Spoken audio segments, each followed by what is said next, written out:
And I think na, can you tell us unsa may mga bag-o na butang, other things na mabuhat na nimo better than before? Katong before ko na operahan, di jud ko kaluto. Ay, nakaluto Oo. na ka?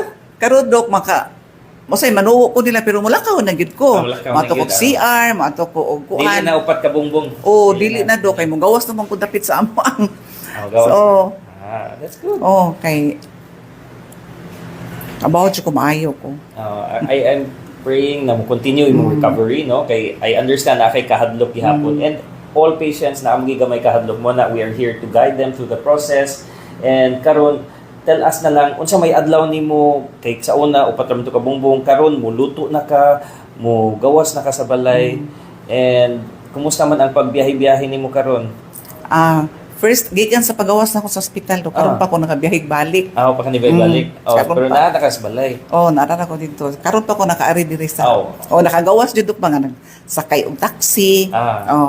That's good. So okay raman dok, okay ra. Did this process improve the relationship sa imong